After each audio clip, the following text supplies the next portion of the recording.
Ó, pessoal, vamos lá. Abrir aí na página 17 da apostila para a gente começar a correção das atividades.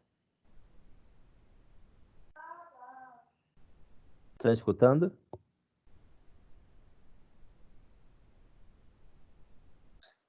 Sim. Sim, professor.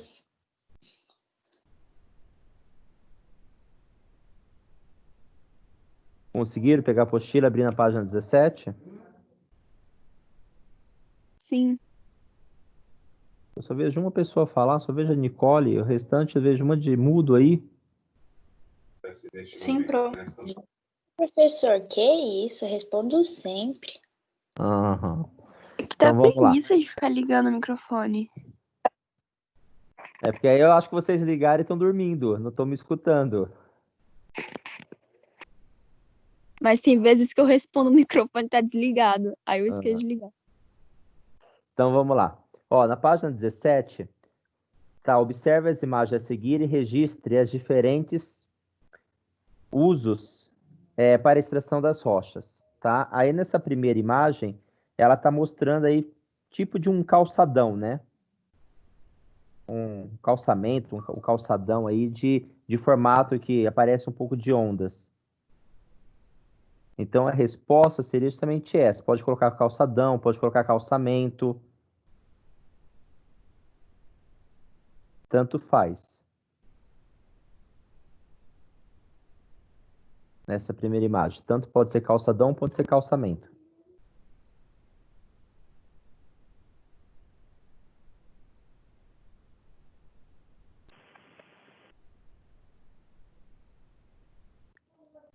Na imagem à direita do calçadão aí, é uma obra de contenção de encostas.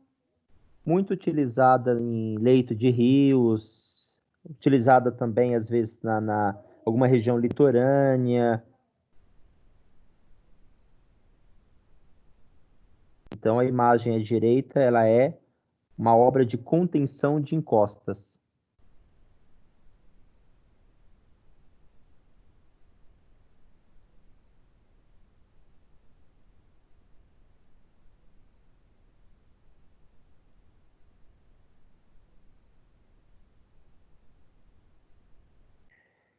Embaixo do calçadão é uma refinaria de petróleo. Embaixo da imagem do calçadão é uma refinaria de petróleo.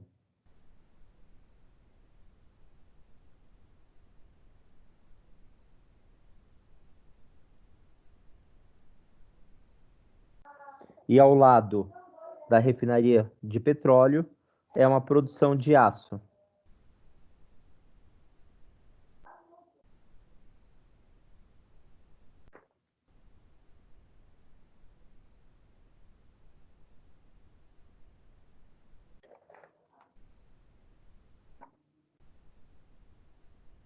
Conseguiram responder? Sim. Então vamos para a página 20.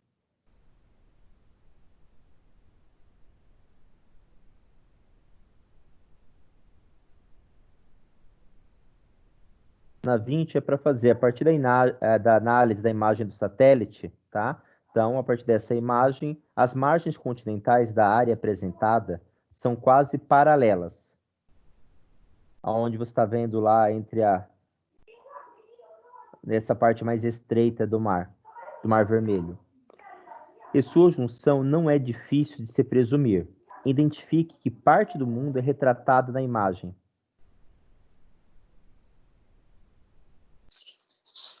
O Oriente Médio? Oriente Médio? Entre o Oriente Médio e a África. Tá, isso mesmo. Entre o Oriente Médio e a África, trata-se do Mar Vermelho, região entre o Oriente Médio e a África. Ótimo. Então a resposta é essa. Trata-se do Mar Vermelho, região de divisa entre o Oriente Médio e o continente africano.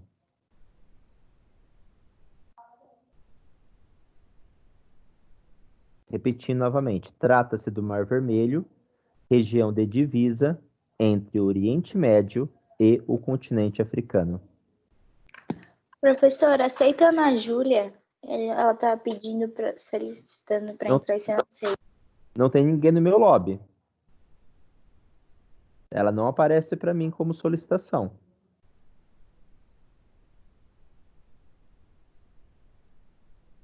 Vê se ela entrou com o link correto aí.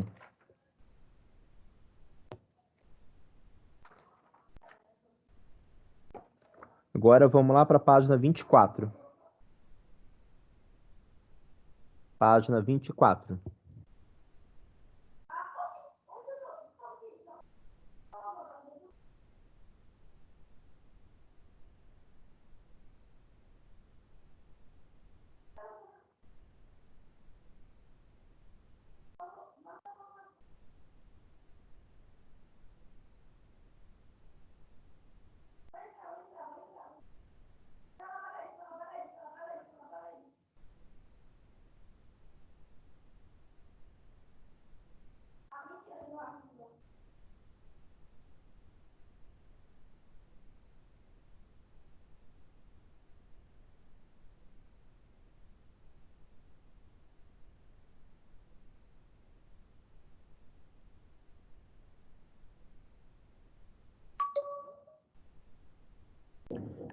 Agora sim apareceu ela.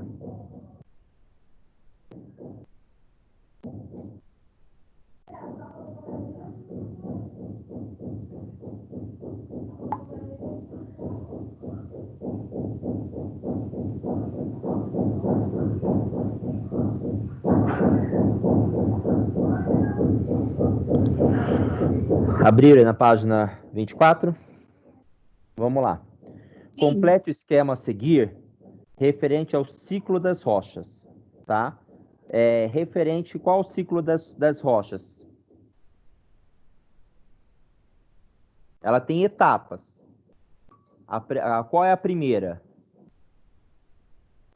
Rocha ígnea. Ou magmática, tanto faz.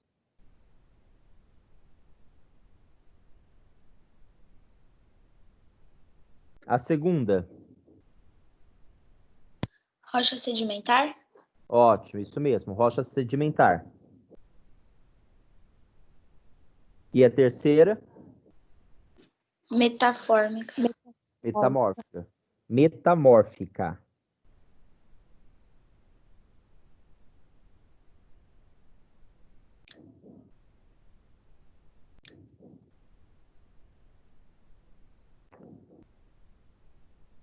Então, magmática, sedimentar e metamórfica.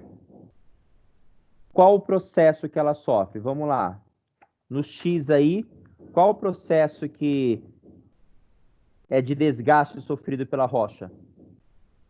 Erosão. Erosão. Ótimo. Y é fusão, né? Quando as rochas se tornam magma. E o Z, metamorfismo, ocorre em razão. A rocha metamórfica, ela se forma de que forma? Em razão de altas temperaturas e alta pressão. Isso mesmo. Em razão das altas pressões, altas temperaturas e pressões, que as rochas são submetidas. Repetindo, em razão das altas temperaturas e pressões aos quais as rochas são submetidas.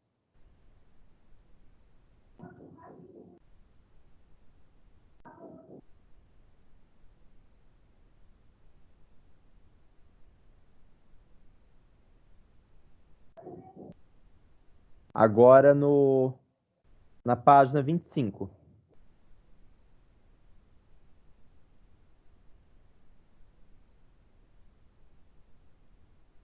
O primeiro exercício aí está falando sobre a questão da deriva continental, né, que eu expliquei já para vocês, mas vou repetir daqui a pouquinho na revisão, que é o processo de pesquisa de Alfred Wegener, onde ele coloca que há 225 milhões de anos atrás começa a se sofrer um processo de separação dos continentes, já que quando nós estamos falando já de aproximadamente quase 1 bilhão de anos atrás, era um único continente só, chamado-se Pangeia.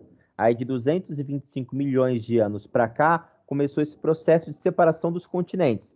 Desse supercontinente chamado Pangeia, né? Ele passou a se separar, se transformando primeiramente em dois continentes, o Gondwana e Laurásia. Este processo de separação dos continentes continuou acontecendo até que, de 60 milhões de anos para cá, nós já temos aquilo que é atualmente, tá? Lembrando que existe um único continente, chamado-se Pangeia, e um único oceano, que não está aqui, mas qual que chamava esse oceano mesmo, pessoal? O continente era Pangeia. E o oceano? Esse super oceano, já que não tinha Atlântico, Pacífico, Índico, qual que era?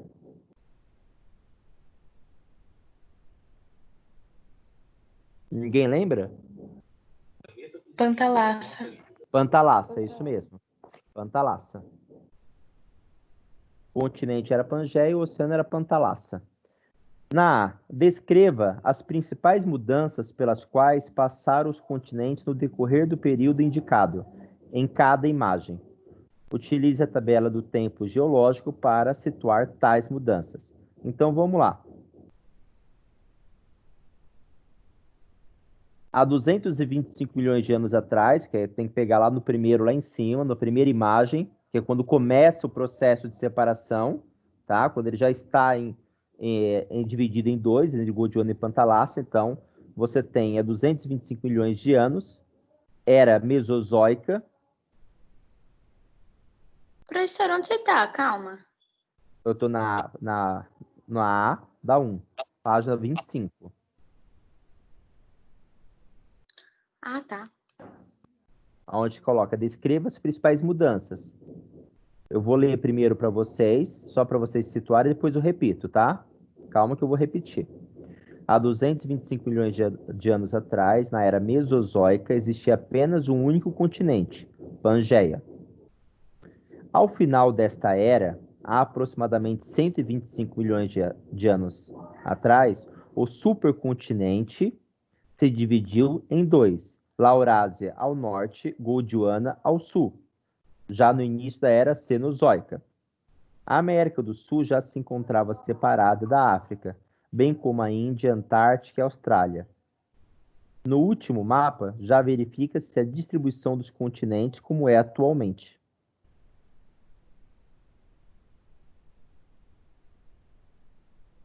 Eu apenas li para vocês se situarem para ver se responderam certo ou não, tá? Agora vamos lá, eu repito. Há 225 milhões de anos, há 225 milhões de anos.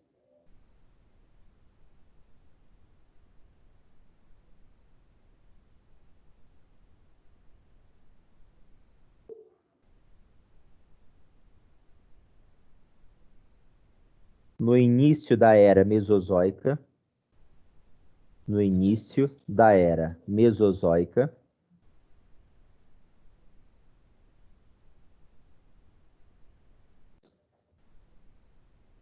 existia apenas um continente, a Pangeia.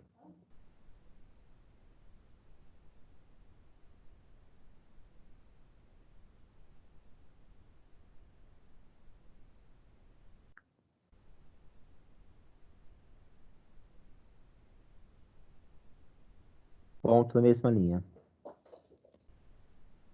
Ao final desta mesma era, ao final desta mesma era,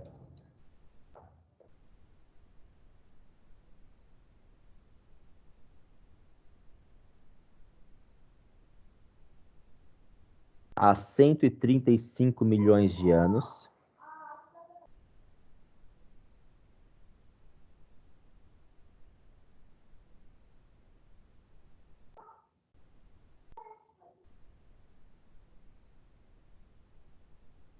o supercontinente se dividiu em dois.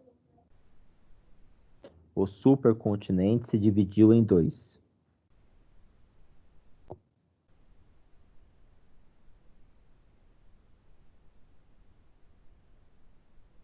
Laurásia ao norte,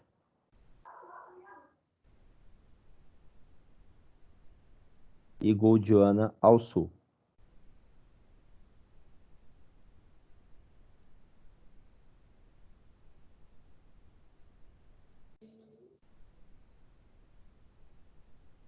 No último mapa,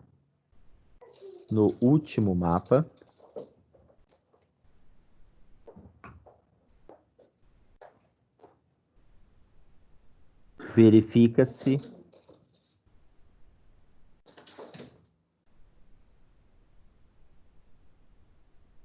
a distribuição dos continentes na atualidade.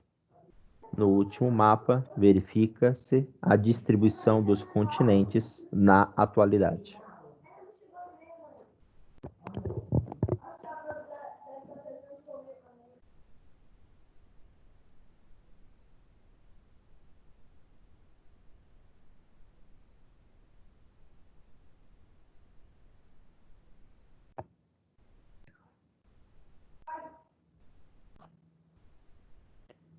Vamos lá, pronto? A B agora.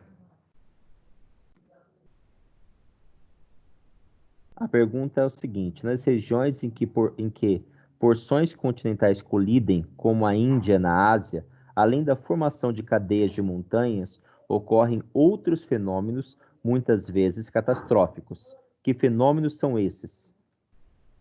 Terremotos, tsunamis. Ótimo, senhorita. Isso mesmo, Gabriela. Terremotos, tsunamis, abalos sísmicos.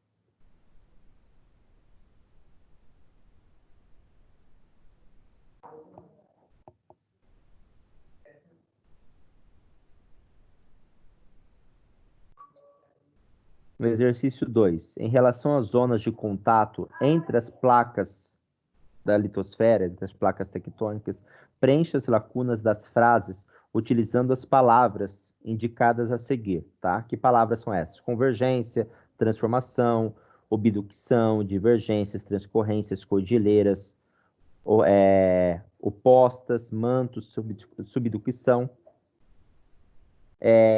Vamos lá, na zona de... Na A, da 2. Zona de... Divergência, ótimo. Quando as placas se afastam, portanto, seguem em direções Opostas. opostas, perfeito. Já na B, zona de... Zona de... Convergência. Convergência, isso mesmo.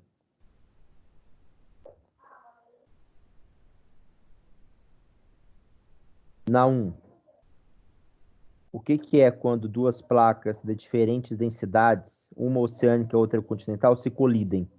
Neste caso, a placa oceânica mais densa mergulha em direção... Hã? Subducção. Isso mesmo, subducção. Subducção é quando duas placas de diferentes densidades, diferentes tamanhos, uma oceânica e a outra continental, se colidem. Neste caso, a placa oceânica, sendo mais densa, maior, mais pesada, mergulha em direção ao Manto. manto. Ótimo.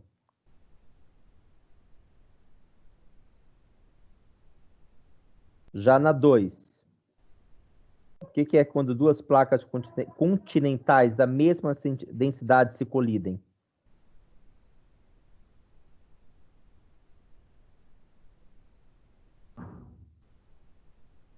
Gabriela, Nicole? Obducção. Ótimo. Obducção.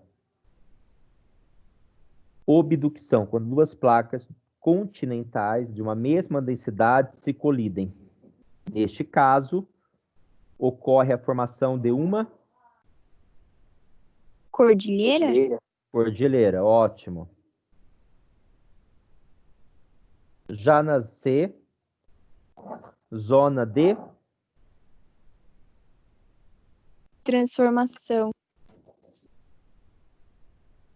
transcorrência. Na C é zona de transcorrência. Quando duas placas resvalam ao longo de uma falha de transformação. Aí sim. Mas começa com zona de transcorrência, que é quando duas placas se ressalam ao longo de uma falha de transformação.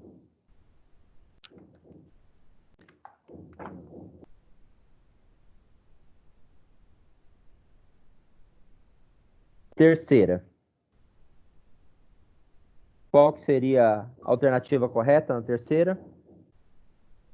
E. E, ótimo, perfeito. Quarta, E. E também. Ótimo. Quinta, 2 e 8? 2 e 8. E a sexta? D. D. Perfeito. Perfeito, Gabriela. Fez a lição de casa corretamente, ó.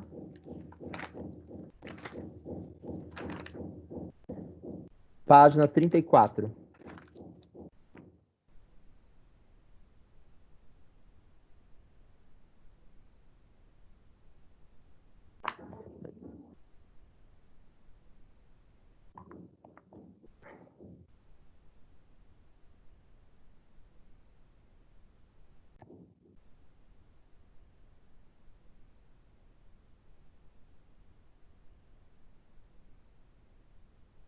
Conseguiram já abrir página 34?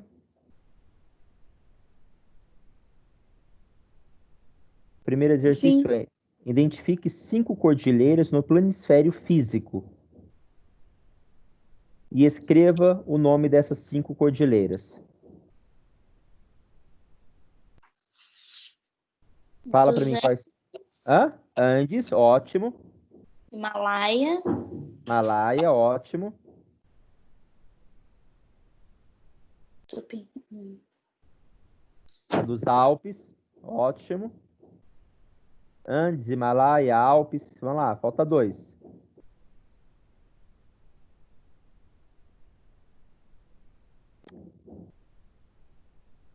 Só para um pouquinho, só que minha cachorra vai destruir tudo aqui. Ela tá puxando aqui o tapete onde está o computador. Vai para lá. Vai para lá, Kate.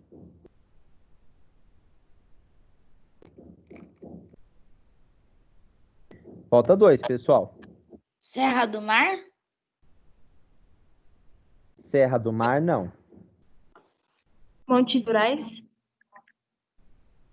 Montes Urais. Urais, ok, pode ser. Montes o quê? Urais.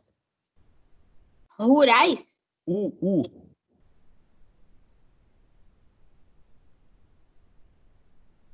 Tem o Cáucaso também. Cáucaso, ótimo, perfeito também. Tem o Balcãs também. Do Himalaia, não sei se já falaram. Já, do Himalaia já falaram.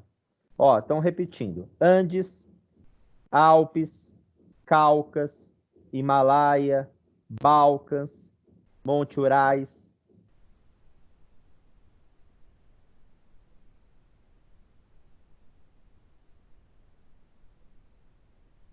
Segunda, qual a estrutura geológica comum a essas cordilheiras? Dobramento moderno. Perfeito. Dobramentos modernos, perfeito.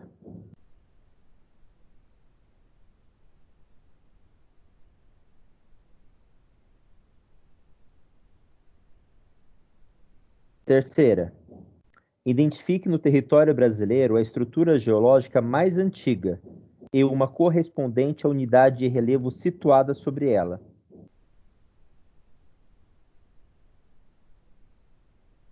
Mais antigos são os escudos cristalinos. Unidade de relevo pode ser o Planalto Brasileiro ou o Planalto das Guianas, tanto faz. Ambos estão situados em cima de escudos cristalinos.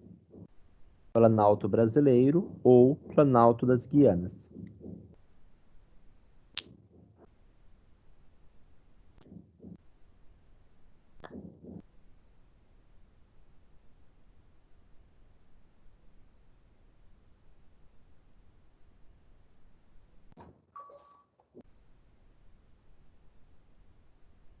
Quarta, com que cor as principais planícies estão representadas no mapa físico?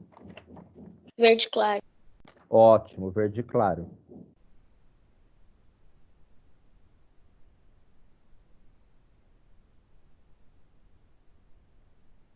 Agora, a segunda parte da pergunta. Sobre que estruturas geológicas as planícies predominantes se situam?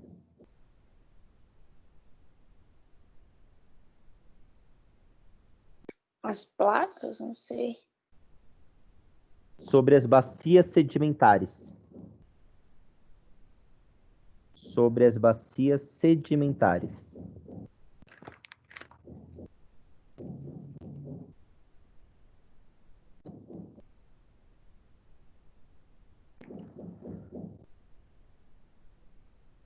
Página 37.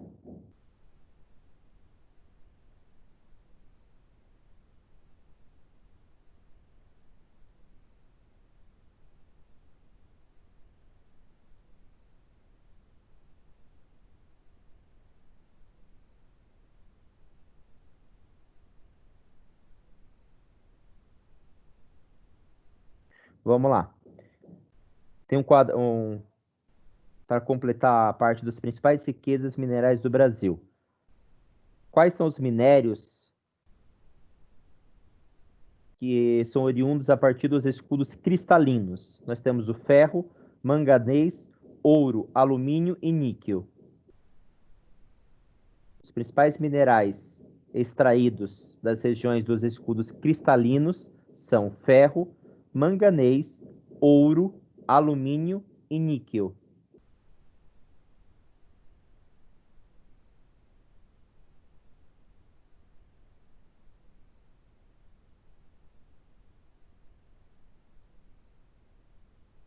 Já os principais minérios extraídos das regiões de bacias sedimentares, nós temos o petróleo,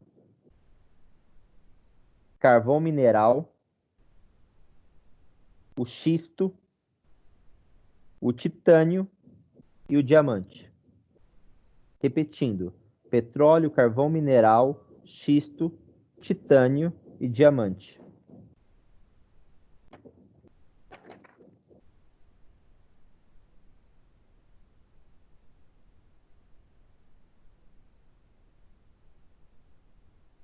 Página 38.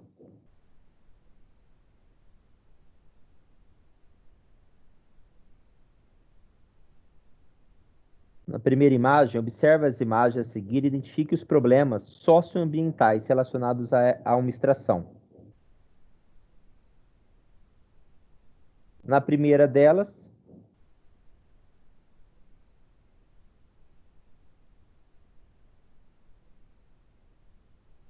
você tem uma refinaria lá de carvão, na região de Tennessee, nos Estados Unidos. Então, qual que é o problema? Poluição do solo, poluição da água, poluição do ar. Repetindo, poluição do solo, da água e do ar.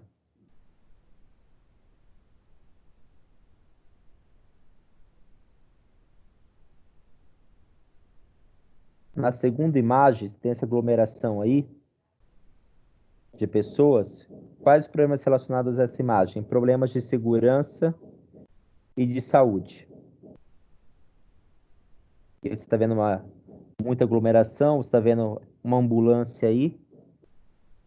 Ela está relacionada a problemas de segurança e relacionado a problemas de saúde.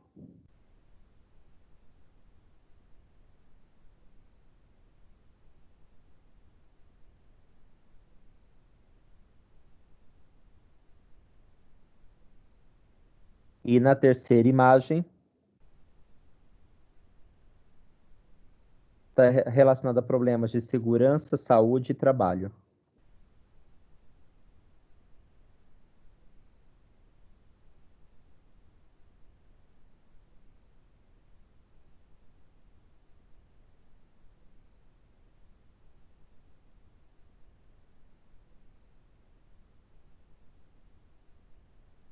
A segunda é pessoal.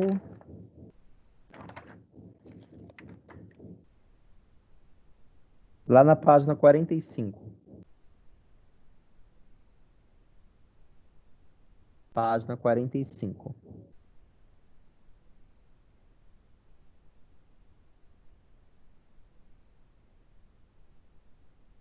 Embora bastante diferentes entre si, essas duas paisagens apresentam algo em comum em sua origem. O que é?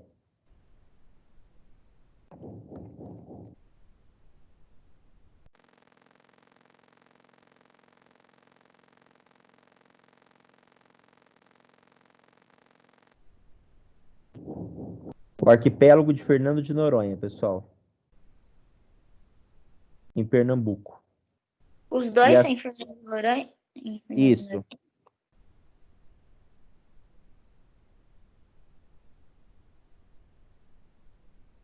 Ah, não, desculpa. A primeira é Fernando de Noronha, Pernambuco. A segunda são as fontes termais de Goiás. A primeira imagem é o arquipélago de Fernando de Noronha. A segunda está falando das águas termais lá em Goiás. Agora, o que essas duas têm em comum? Fazem parte de bacia? Sei lá. Não, são atividades vulcânicas. As duas são oriundas de derramamento de magmas. As duas são antigas atividades vulcânicas que ocorreram no passado.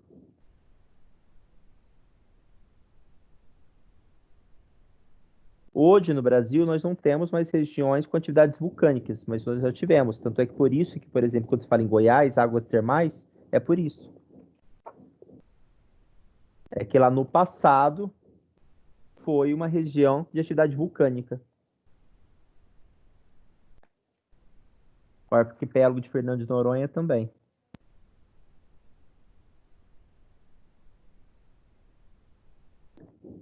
Página 46. Em relação ao texto, responda as questões. Entre as diferentes causas de sismos induzidos, que tipo de atividade humana tem provocado abalos sísmicos de magnitude considerável? A poluição? Não. Não. Para abalo sísmico não tem a ver Explosões com... nucleares, construção de barragens e mineração? Ótimo. Nicole, que respondeu? Sim. Tá, isso mesmo.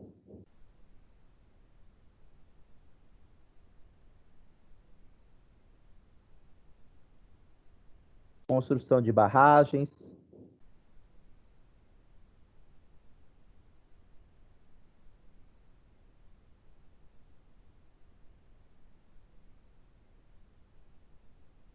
Segunda, o resultado não foi além de um ligeiro rabisco nos sismógrafos. O que é um sismógrafo? Um aparelho que detecta movimentos do solo? Ótimo. Aparelho que detecta movimento dos solos, aparelho que detecta abalos sísmicos.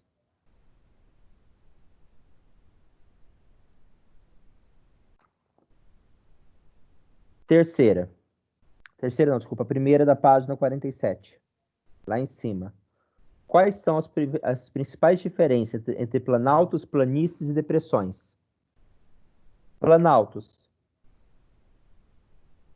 São relevos antigos, não é? Planaltos não. É uma superfície montanhosa.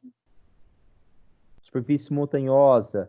Região onde o processo de erosão predomina. Que como é recente, não deu tempo ainda de você ter muita ação dos agentes endógenos. Desculpa, dos exógenos. Vou falar já daqui a pouquinho, vou reexplicar, né? Porque vai cair na prova. Então, não deu tempo ainda de ter muita ação dos agentes exógenos. O que seriam esses agentes exógenos? Chuva, sol, vento. Então, ou a região montanhosa, regiões de planaltos, ainda está ocorrendo o processo erosivo, ainda está ocorrendo a ação desses agentes exógenos, tá? Então, planaltos são regiões aí montanhosas onde ainda se predomina o processo erosivo. Tá? Mas Planalto, ele não é antigo, não. Planalto, ele está mais atrelado a modernos. Planícies. Planícies.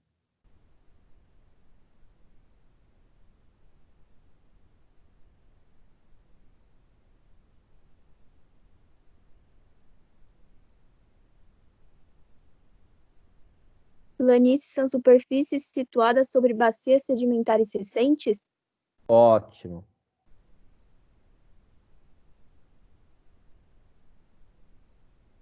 Planícies são áreas localizadas em bacias sedimentares.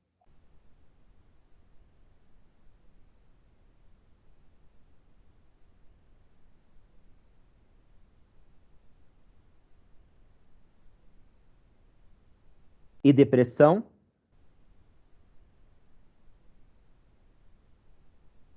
Superfícies relativamente planas, suavemente inclinadas. Ótimo.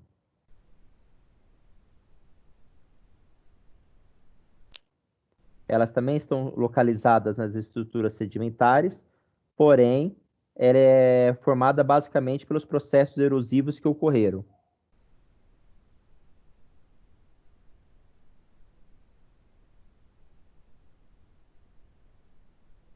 Agora, compare os mapas do relevo de Haroldo de Azevedo, que está na página 41, e do Jurandir Ross, na página 42. O que o mapa de Ross, elaborado com base em imagens de radar, apresenta de diferente em relação ao relevo brasileiro?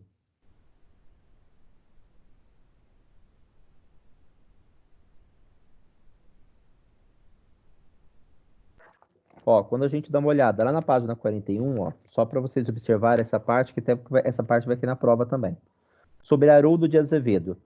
Ele classifica o relevo brasileiro em quantos?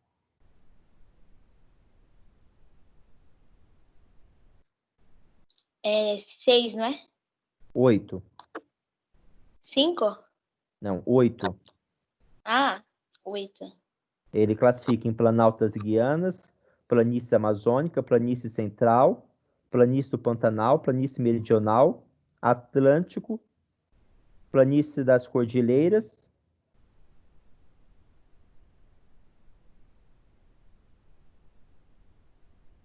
Planície...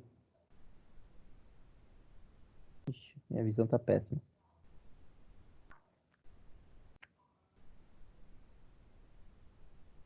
Ele classifica em 8. Já, se você olha depois, lá na página 42 de Jurandir Ross, ele já classifica em 28. Haroldo de Azevedo em 8. Já, não está na pergunta, mas só para completar, que eu vou explicar daqui a pouquinho de novo, mas vai cair na prova. Haroldo de Azevedo em 8. Aziz Absaber já classifica em 10. Aziz Absaber em 10. E Jurandir Ross em 28 unidades de relevo.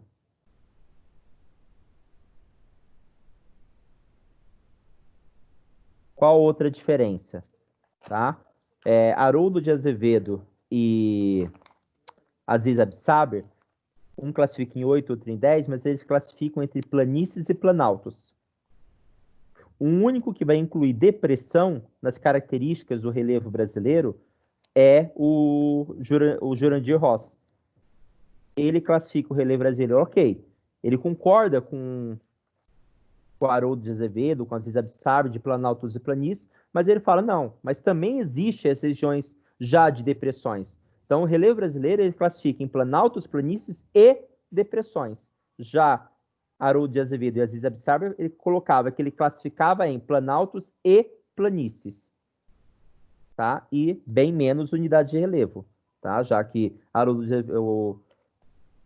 o Jurandir Rossi ele vai pular de 8 de Haroldo de Azevedo, ele pula para 28 unidades de relevo. Então, são essas as diferenças.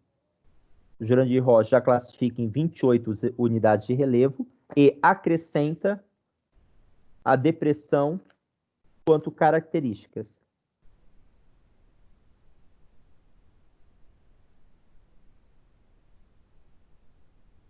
Conseguiram responder ou preciso que eu repita?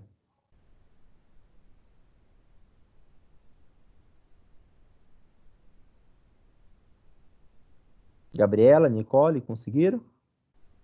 Sim. Sim. Segunda, qual que é a alternativa correta? E, E, perfeito. Terceira, A, não, B. Terceira é a B. Quarta,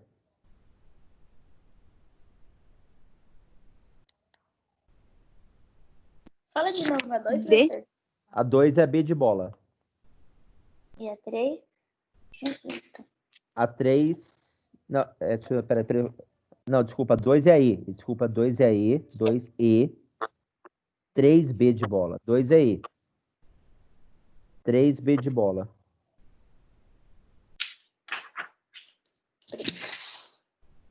4, C de casa.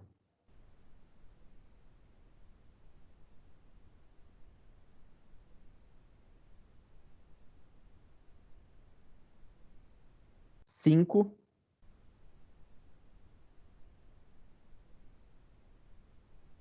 é fácil. B, Não, B de bola. Planalto, planície e depressão, Jurandir Rossi. Planaltos, planícies e depressões.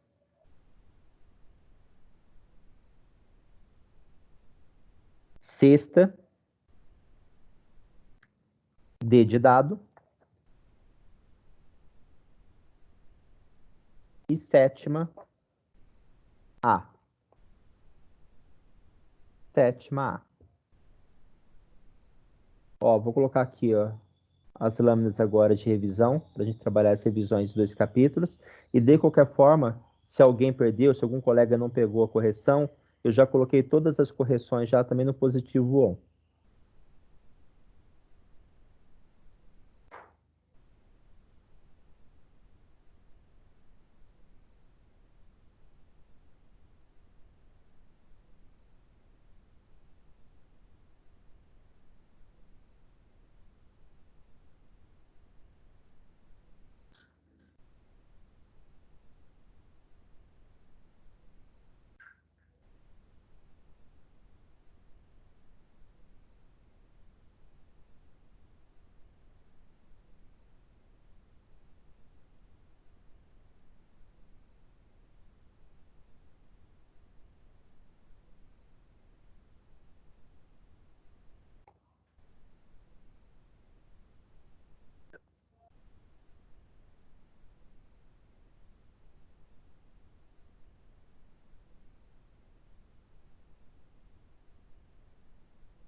Ó, só para repetir, a revisão de hoje é justamente os assuntos que vão cair na prova, tá?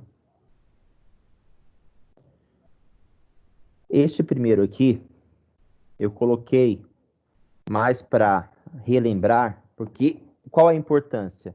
E como nós estamos falando, a questão da transformação das rochas, que quando eu estou transformando as rochas de magmáticas, sedimentares, rochas transformantes, que é a partir da transformação das outras rochas, quando eu estou falando de dobramentos, de formação de relevo, se eu estou falando de planalto, se eu estou falando de planície, se eu estou falando de depressão, tudo leva à associação do período, da era de formação. Que quanto, repetindo, vamos fazer essas associações. Quanto mais antigo for, mais ação dos agentes exógenos sofreu. Quanto mais recente for o período, a era, menos ação dos agentes exógenos sofreram. Então, esta associação, não preciso saber guardar aqui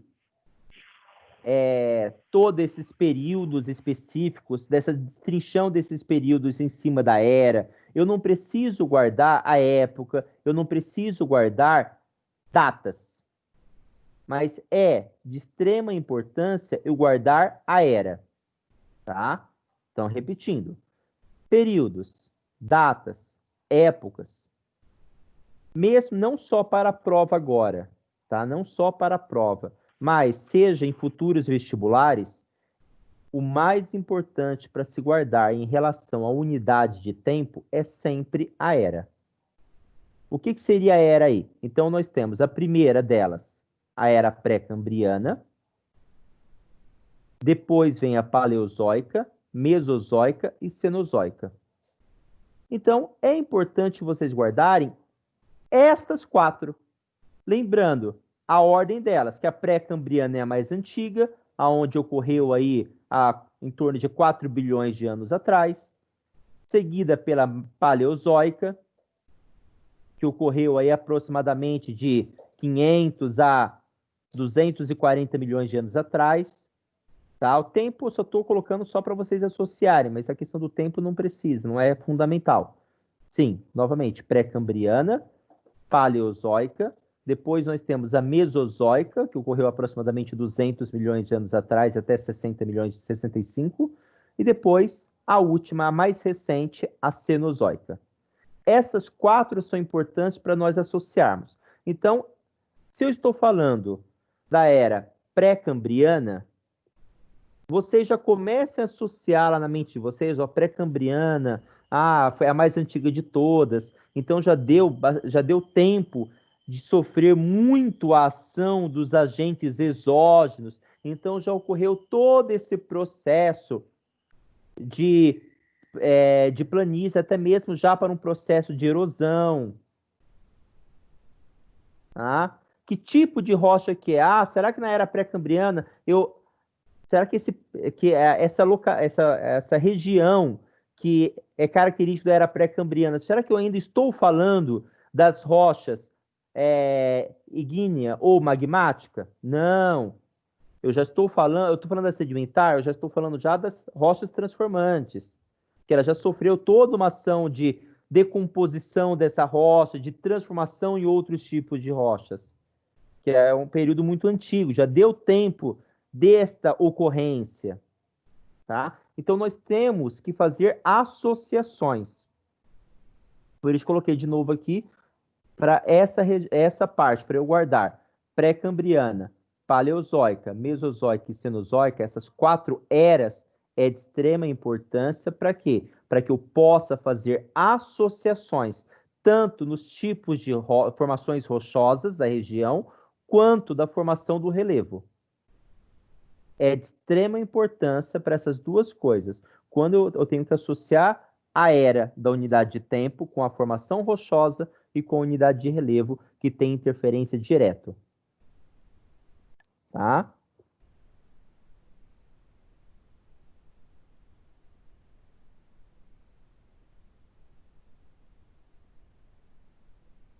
Então, eu tenho lá na era pré-cambriana, depois que surgiu toda essa questão aí da grande explosão, do Big Bang, eu tenho a formação da Terra. Nessa formação da Terra, tá? A Terra é dividida em crosta, que é a camada mais superficial da litosfera, tá? A crosta. Essa crosta é a camada mais sólida, a camada rochosa da superfície do planeta, tá? É a camada mais superficial. Depois, sob a crosta, tá? Sob a crosta, ou seja, abaixo da crosta, eu tenho o manto, que é essa camada meio semilíquida, como ele coloca aí, tá? Onde está localizado o magma. É onde ocorre essas correntes de convecção, já que a crosta ela é formada ali por placas tectônicas, e essas placas tectônicas se movem sobre o manto, sobre o magma. Por isso que ele coloca que aí na parte do manto, na parte do magma, é onde ocorrem as correntes de convecção. Que as placas, como ela não é uma camada sólida, uma camada semilíquida, então automaticamente as placas que estão acima do manto, elas automaticamente estão em movimentos. Elas não estão paradas. Sob o manto, abaixo do manto, eu tenho o núcleo externo, que é a parte líquida do núcleo. E depois eu tenho o núcleo interno, aqui é onde tem as temperaturas mais altas, aproximadamente 5.500, ela já é sólida, formada por níquel. É uma parte mais sólida, toda de níquel. Ainda falando sobre a estrutura da Terra, para a gente associar, eu tenho aqui a crosta terrestre. A crosta, essa camada sólida, ela tanto pode estar localizada na região continental, quanto ela pode estar situada na região oceânica. Na parte continental, eu tenho muito ali, ela é rica em silício e alumínio. Na parte da crosta oceânica, eu tenho silício e magnésio. E também as duas variam um pouquinho da espessura. Na parte continental, as espessuras da crosta é maior. Eu tenho de 30 a 40 quilômetros de espessura. Já na parte oceânica, ela é mais fina, ela tem de 8 a 10 quilômetros de espessura. Quando eu estou falando da parte da crosta terrestre, ou seja, essa parte mais superficial aqui. Na parte do manto, eu tenho predomínio de ferro e magnésio,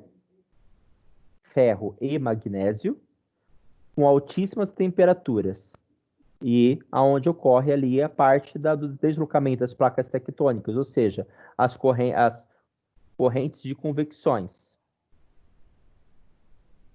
E depois o núcleo, eu tenho ferro e níquel com altíssimas temperaturas.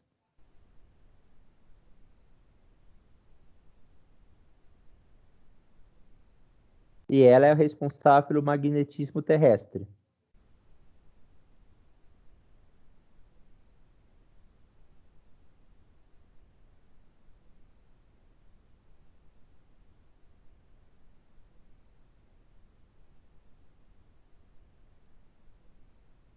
Tudo bem essa parte, pessoal? Quer fazer alguma pergunta sobre essa parte? Por enquanto eu não tenho dúvida. Não? Ó, Nem eu. para a prova, o que é importante vocês guardarem dessa parte para a prova? Então, novamente, eu falei dessa primeira da era, as 4 eras, ok, para vocês associarem. Dessa segunda, é importante vocês guardarem que a Terra é formada pela estrutura de crosta, manto, núcleo externo e núcleo interno. Essa parte é de extrema importância vocês guardarem para a prova. Dessa aqui, tá pulando. Dessa terceira, é importante vocês guardarem que na crosta eu tenho a incidência dos minerais de silício e alumínio, se for na crosta terrestre, e se for na crosta oceânica, silício e magnésio. Na região do manto, eu tenho ferro, silício e magnésio, quanto os minérios, e quanto na parte do núcleo, eu tenho os minérios mais pesados, como ferro e níquel. Que isso pode ser na prova. Exemplo, quais são os minérios encontrados na região do manto? A, silício e alumínio, silício e magnésio, ferro e níquel, ferro e magnésio, ou ferro, silício e magnésio? Então, pode ter alguma pergunta desse tipo aí na prova, por isso essa parte aí ela é importante. Quais são os minérios encontrados em cada uma das estruturas da Terra?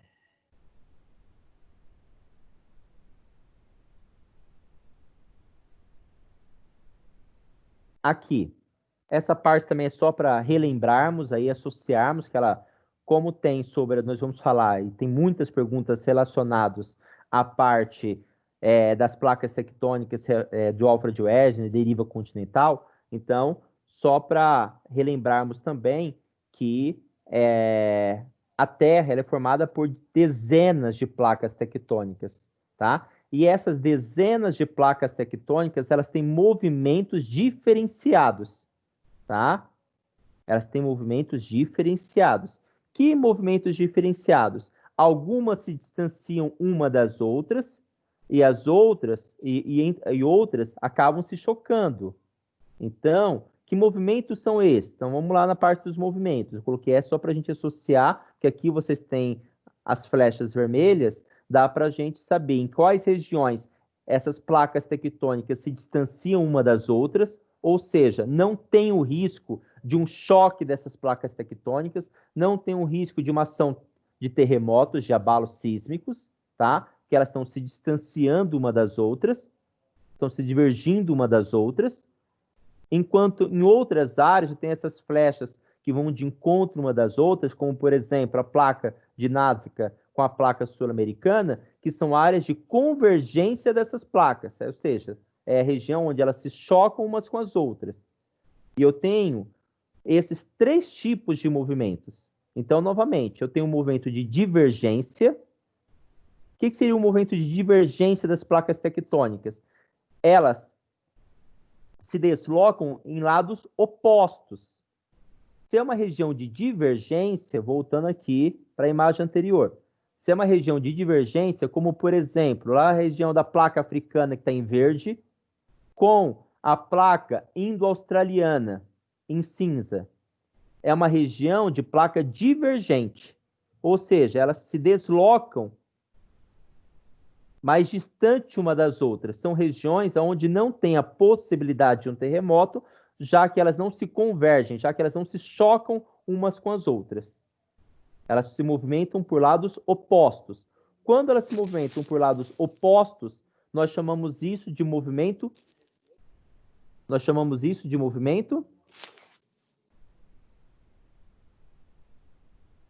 Pessoal, quando elas se deslocam para lados opostos. Eu chamo isso de divergente. Isso, ótimo. Quando eu tenho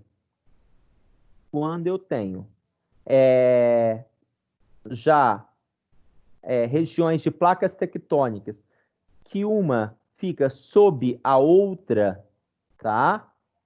Elas é um movimento convergente, elas se convergem uma sob outra, tá? Como por exemplo aqui, vamos lá, convergente.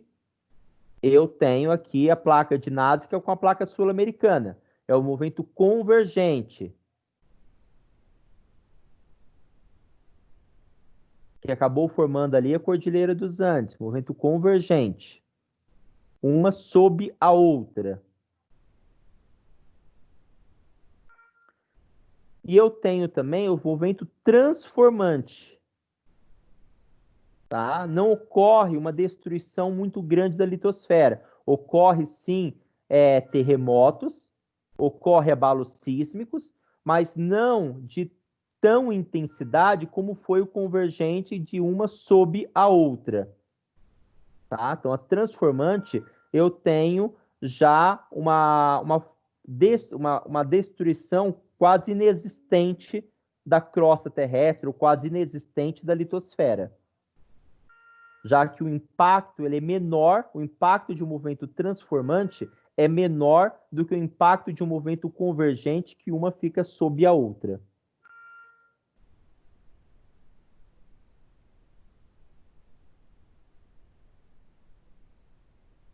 Aí eu tenho a teoria do Alfred Wegener, já que há mais de 265 milhões de anos atrás, eu tinha um único continente chamado Cipangeia e um único oceano chamado Cipantalassa, e que aproximadamente ali de 170 milhões, 160 milhões de anos para cá, esse supercontinente, devido aos movimentos das placas tectônicas, tá? Que movimento? Falei lá atrás, vamos voltar aqui.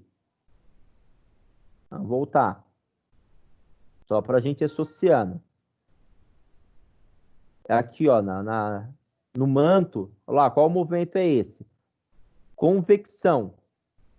Lá no manto, sofre-se esse movimento das placas tectônicas chamado correntes de convecção, tá?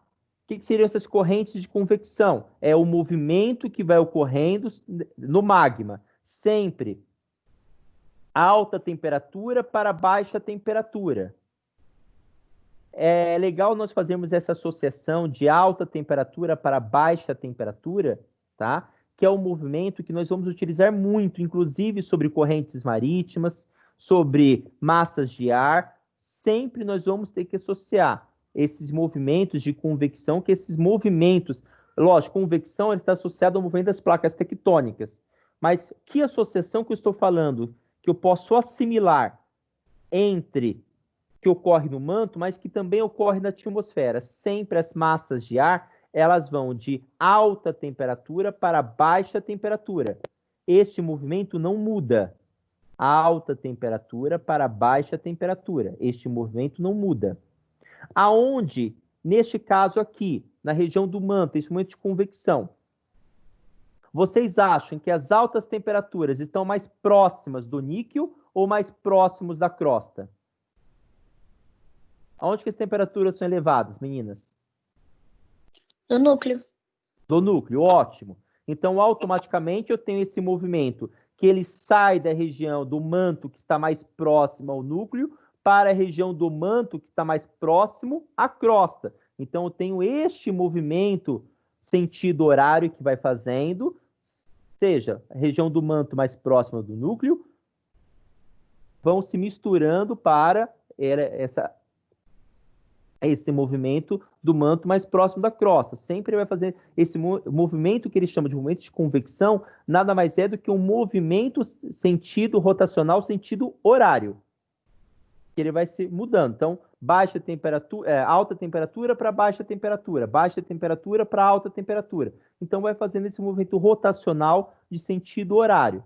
A partir desse movimento de convecção, esse movimento é responsável pelo deslocamento dessas placas tectônicas, tá?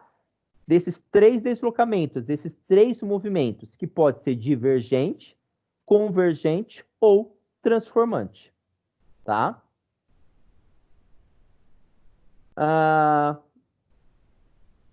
Então, a partir dessa teoria, tá, que ele desenvolveu lá em 1912, tá, desse cientista alemão Alfred Wegener, que ele desenvolveu essa teoria desse deslocamento das placas tectônicas e automaticamente do deslocamento dos continentes, aonde de 200, entre 250 milhões de anos atrás eu tinha o Pangeia e eu fui tendo a separação desses continentes em Laurásia ao norte, Gondwana ao sul, até os continentes onde nós temos hoje em dia, tá? Legal, então eu tive essa separação dos continentes, eu tive a formação desses continentes, dessas regiões, que foi acontecendo em eras diferenciadas, pré-cambriana, mesozoica, paleozoica, cenozoica, que eu falei que nós tínhamos que associar em relação à questão do relevo, tá? Então, nessa formação do relevo, a formação do relevo, tá? Qual agente é responsável pela formação do relevo? Os agentes internos, também conhecido como agentes endógenos, agentes internos. Que eu tenho vulcanismo ou tectonismo, é aquilo que forma o relevo. Uma ação vulcânica, eu tenho uma formação de uma nova formação de relevo. Uma ação de choque de placas tectônicas, o tectonismo, eu tenho uma formação de relevo. Como eu falei lá para vocês, entre a placa de Nazca e a placa sul-americana. Eu tive a formação de um relevo. Que relevo? Cordilheira dos Andes. Tá? Então, tanto vulcanismo quanto tectonismo, eu estou falando de agentes endógenos. Agentes externos, agentes exógenos, é ação do tempo, tá? O que é esse intemperismo? É ação do tempo, sol, chuva, vento. Quanto mais antigo for a formação do relevo, automaticamente mais sofreu ação intempérica, mais sofreu ação do tempo, mais sofreu ação de sol, chuva, vento, tá? Então vai formando aí automaticamente de montanhas para planaltos, para montanhas, para depressões, para planícies, vai sofrendo essa ação do tempo, tá? Opa.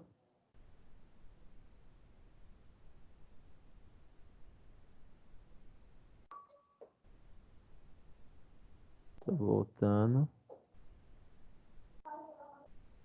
Aonde os principais tipos, tá, de bacias do relevo que eu tenho os escudos mais antigos, chamados de escudos cristalinos, que esses escudos cristalinos foram formações muito antigas, lá da era pré-cambriana, aonde eu ainda tenho a incidência de planaltos e depressões, onde eu tenho a incidência de rochas magmáticas, onde eu tenho a incidência de minerais como ferro e manganês.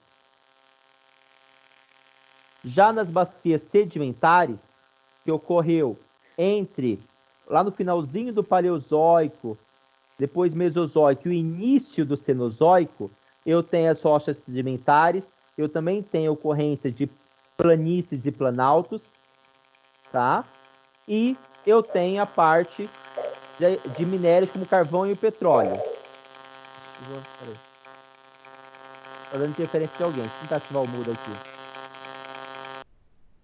Pronto, alguém estava com alguma coisa ligada, estava atrapalhando. E por último, eu tenho os dobramentos modernos, relevo mais jovem, da era Cenozoica, da era mais recente da Cenozoica, que eu tenho a incidência aí das rochas magmáticas, que eu tenho a incidência das cadeias montanhosas. Por que a Cenozoica eu tenho muita montanha? Porque como é recente, não deu tempo ainda de sofrer a ação dos agentes exógenos.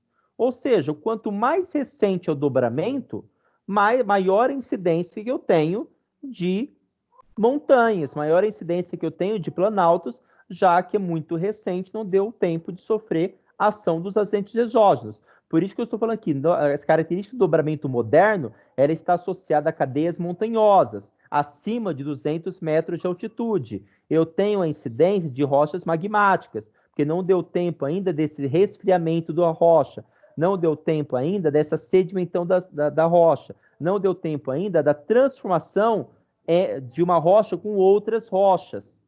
Então, ainda eu tenho a incidência de rochas magmáticas. Eu tenho um relevo pobre em recurso, já que não formou ainda muitos minérios. Tá? A maior parte dos minérios, elas estão associadas com decomposição de rochas. Já que essas rochas não se decomporam muito ainda, de rochas magmáticas, então a maior parte dos minérios acaba encontrando muito mais das bacias sedimentares, nos escudos cristalinos, é onde eu tenho a maior ocorrência dos minérios.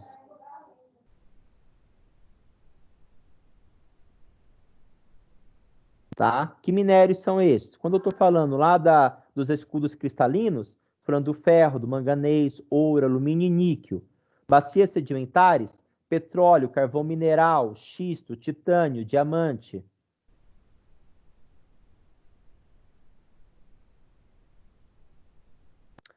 E a parte da classificação do relevo brasileiro, que eu falei para vocês, que nós temos 3 classificações do relevo brasileiro. O primeiro que fez essa classificação do relevo brasileiro foi o professor Haroldo de Azevedo, professor lá da USP, que ele fez esses estudos em 1940, tá? Ele divide o território brasileiro em 8 classificações, a partir com características de planaltos e planícies. Haroldo de Azevedo não inclui nos seus estudos o processo de erosão, ele não inclui nos seus estudos depressão, ele só inclui o Brasil classificado em planaltos e planícies. Tá? Em planaltos de aproximadamente pouco mais de 200 metros de altitude e planícies com inferiores a 200 metros de altitude. E ele também fala que dessas 8, 59% é de planaltos e 41% de planícies. Esta é a classificação de Haroldo de Azevedo.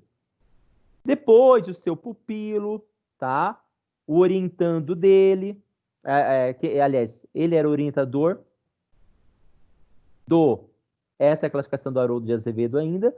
Ele foi orientador de Aziz Absaber. Aziz Absaber foi aluno de Haroldo de Azevedo, tá? No programa da USP, e ele classifica já o relevo brasileiro não mais em 8, como o seu mestre, tá? Quanto o seu orientador classificava em 8. Ele continua os seus estudos. Ele dá andamento nos estudos de Haroldo de Azevedo e fala, mas peraí, tá certo. Haroldo de Azevedo estava certo. O relevo brasileiro está classificado em planaltos e planícies. Mas não apenas 8, e sim 10. E não era 59% de planaltos, é 75% de planaltos e 25% de planícies. Então, ele acrescenta mais 2 aí na classificação. Esta aqui, esse mapa, é a classificação do Aziz Absaber, onde ele faz a alteração e já coloca Planalto das Guianas, Planalto Amazônico, Planalto Central, Planalto Maranhão, Planalto Nordestino, Planalto Meridional. Aí vai lá, coloca planície do Pantanal, tem o Planalto Sudoeste, planície das terras costeiras, e coloca também o Planalto Uruguai. Então, 75% de planaltos e apenas 25% de planícies. Mas ele também classifica em planaltos e planícies. Depois, Aziz Absaber também se tornou professor universitário e foi orientador de Jurandir Ross. Tá? Jurandir Ross continuou os estudos que começou lá com Haroldo de Azevedo, depois desenvolveu com Aziz Absaber, e Jurandir Ross, a partir desses estudos, continuando os seus estudos, ele já classifica o relevo brasileiro não apenas em planaltos e planícies, mas em planaltos, planícies e depressões. E não mais em 8 unidades de relevo, como falava Haroldo de Azevedo, não mais em 10 unidades de relevo, como classificava o Aziz Absaber. Jurandir Ross já classifica o relevo brasileiro em 28 unidades de relevo. Essas 28 unidades classificadas entre planaltos, planícies e depressões. Principalmente planaltos e depressões, e menos planícies. Já que as planícies, essas regiões do mapa só onde está em branco, então você vê que o Jurandir Ross já fala que assim, planície é muito pouco realmente que tem de planície, só a parte branca. Depressões, eu tenho essa parte amarela, e planaltos, eu tenho essa parte mais amarronzada aí do mapa. Então, eu tenho essa diferença do Jurandir, que já classifica a unidade brasileira em 28. Então, para a prova, o que vocês precisam guardar? Haroldo de Azevedo classificava em 8 unidades de relevo, sendo 59% planalto, 41% de planícies, tá? Com características de apenas planaltos e planícies. Porque se eu colocar um mapa e pedir para você, a partir desse mapa, me falar quem desenvolveu essas classificações de unidade de relevo, se foi Haroldo de Azevedo, se foi Aziz Absaber ou se foi Jurandir Ross, como é que vocês vão conseguir distinguir a classificação de um do outro? Para eu distinguir Haroldo de Azevedo e Aziz Absaber, que são os mais próximos um do outro, Haroldo de Azevedo, eu tenho que contar quantas unidades de relevo eu tenho. Se tiver 8, é Haroldo de Azevedo. Se tiver 10, é Aziz Absaber. Porque ambos falam em planaltos e planície apenas. Já Jurandir Ross é o mais fácil para vocês identificarem, porque ele já é 28 unidades de relevo e ele é um único que acrescenta depressão nas unidades do relevo brasileiro. Então, ele já classifica o relevo brasileiro em planaltos, planícies e depressões, tá? Pessoal, essas são as partes mais importantes que vão cair na prova. Perguntas? Acho que não. Não? Estudando estas partes da apostila, estudando estas lâminas, que eu vou colocar, vou disponibilizar hoje à tarde no Positivo On. Essa aula está sendo gravada, toda a aula de hoje eu também vou disponibilizar o link dela do YouTube também no Positivo On, tá? Vocês conseguem ir muito bem na prova, tá? Dá para tirar 10 perfeitamente, sem maiores problemas. Se tiver alguma dúvida, pode perguntar, pode mandar o WhatsApp, pode fazer perguntas que eu vou tentando esclarecer as dúvidas, tá? A prova, vocês começam dia 1º e vai até o dia 5 para realizar a prova. Pelo amor de Deus, não deixem de fazer. Ah, outra coisa extrema importância que eu estou vendo que muita gente ainda não fez. Está liberado já está liberado tanto a unidade 4 quanto a unidade 5 no positivo 1 para realizar as trilhas. Realizem as trilhas da unidade 4 e unidade 5, tá? E depois, aí já lá para metade do mês que vem, eu vou liberar a unidade 6, tá? Mas as trilhas é que vai ser computada para a terceira nota de vocês. Fez as trilhas corretamente dentro do prazo, tem 10 de terceira nota. Então não deixe para a última hora, vão realizando as trilhas também, por favor. Tudo bem? Tranquilo? Sim, professor.